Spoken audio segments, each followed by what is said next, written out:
اسے مانتی ہے دنیا، اسے ڈھونڈتی ہے منزل، رہے عشق مصطفیٰ پہ جو غلام چل رہا ہے۔ دل کھول کے چندہ دیا، مسجد بنا دی، آدھا خرچہ دے دیا، اتنا دے دیا اتنا، ڈم ڈم ڈم ڈھول بجتا رہتا ہے اور یہ پھول کر کپا ہوا جاتا ہے۔ یار یہ کیوں ایسا کائے کو کرتے ہیں؟ اپنی نیکیاں چھپاؤ، اسی میں عافیت ہے۔ ہم لوگوں کے لیے تو خیر میں ہر فرد کے لیے نہیں کہوں گا، لیکن جنرلی یہی لگتا ہے کہ ہم لوگوں کے لیے اب یہی ایسا نازک دور ہے کہ چھپانے میں یہ عافیت نظر آتی ہے۔ اتنا علم ہی نہیں ہے کہ مطلب ہے کہ وہ ریا کیا ہوتی ہے، ریاکاری کس کو بولتے ہیں۔ اب جیسے میں نے تعریف بتا دی ریاکاری کی، اور میں بتاتا ہی رہتا ہوں تعریف، لیکن ابھی بھی میں بولوں گا نا کس کس کو یاد ہے تو ہاتھ تو دو اٹھا لیں گے، لیکن پوچھوں گا تو بیچاروں کا میں نے پردہ اٹھے گا۔ یہ فرض ہے، فرض علوم میں سے ریا کے بارے میں معلوم ہونا، مگر نہیں بتا پائیں گے کہ ریا کی تعریف کیا ہے۔ امیر اہل سنت نے جو ہمیں کتاب عطا فرمائی ہے نیکی کی دعوت، اس کے پاپا صفحہ نمبر 97 پر ایک ایسا ایمان افروز قول ہے کہ حضرت سیدنا سفیان ثوری علیہ رحمت اللہ القوی فرماتے ہیں، میں نے جس قدر اعمال ظاہر کر کے کیے ہیں ان کو نہ ہونے کے برابر سمجھتا ہوں، کیونکہ جب لوگ دیکھ رہے ہوں اس وقت اخلاص کا باقی رکھنا ہم جیسوں کی قدرت سے باہر ہے۔ ہم جیسوں کی یہ یہاں تابعی تھے نا، یہ سفیان ثوری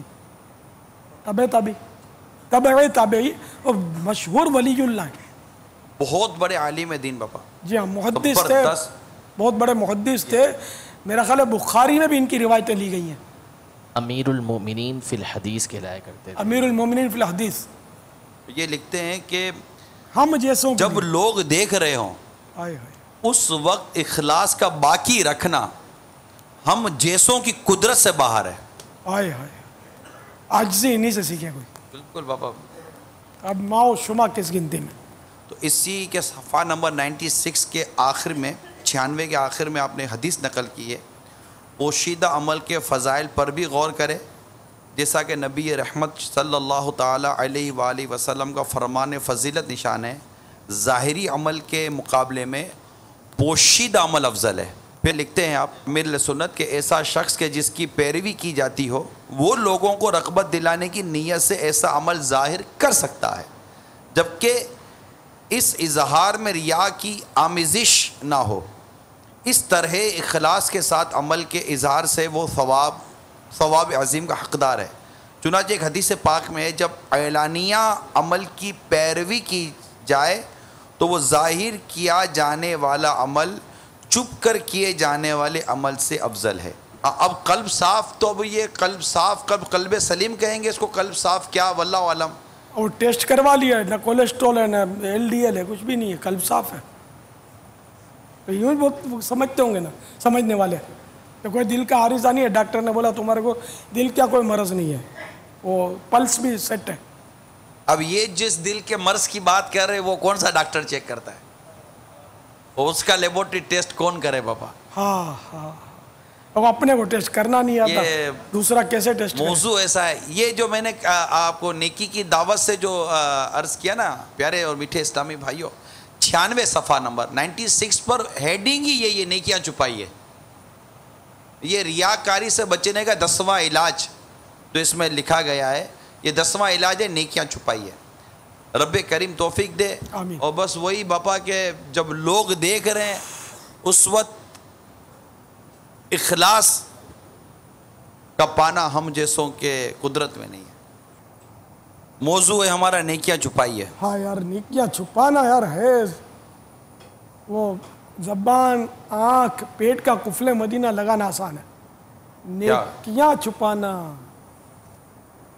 بہت مشکل ہے، کیونکہ وہ پیٹ کا قفل مدینہ میں نے لگایا ہے، یہ کہنا بھی اپنی نیکی کا اظہار، اگر اللہ کے لیے لگایا ہے تو، اور موٹا اور پتلا ہونے کے لیے ڈائٹنگ کر رہا ہے تو یہ اس کی نیکی نہیں ہے، عبادت نہیں ہے. اب اس کا اظہار کر رہا تو ٹھیک ہے، ریاکاری نہیں ہے. اگر اللہ کے لیے بھوکا رہتا ہے، کم کھاتا ہے، تو یہ عبادت ہے. اس کا اظہار. پھر یہ کہ آنکھواں کفل مدینہ میں نے لگایا ہے، زبان کا لگایا ہے، اس کا اظہار. تو یہ لگانا آسان ہے، اظہار سے بچنا بڑا دشوار. ریاکاری کے خلاف جنگ جاری رہے گی. نیکیاں چھپاؤ تحریک. کاش یہ دونوں ہمارے دل کی آواز ہوتی، مگر ابھی جو اصل مقصود ہے وہ بہت دور ہے، ہمارا ذہن بنتا نہیں ہے. یعنی اتنا ہی مطلب یعنی کہ ہم سوچ لیں کہ ابھی مجھے آپ بولیں مہینہ گزرا ہے، ابھی تک میری ایک بھی تہجد نہیں چھوٹی، اور میں ہوں بگاڑ کے بولوں اور ریاکار مکار، مجھے بتانے کیا ضرورت تھی، چل دفاع مجھے بتانے آیا آپ پر کیا گزرے. ایسا موڈ خراب ہو، زمین پھٹے میں سما جاؤں، کیونکہ میرے سے آپ الجھ نہیں سکو گے. ندامت ایسی ہوگی کہ زمین پھٹے اور میں سما جاؤں. اور یہ ہوگا کہ کاش یار میں نہ تہجد پڑھتا، نہ یہ بولتا، نہ میں پھنستا. تو قیامت کے روز اس کو بولا جائے گا جو ریاکاری کے لیے کرے، اور ریاکار سب کے سامنے اس کو پکارا جائے، اور ریاکار او مکار پکار پڑے گی.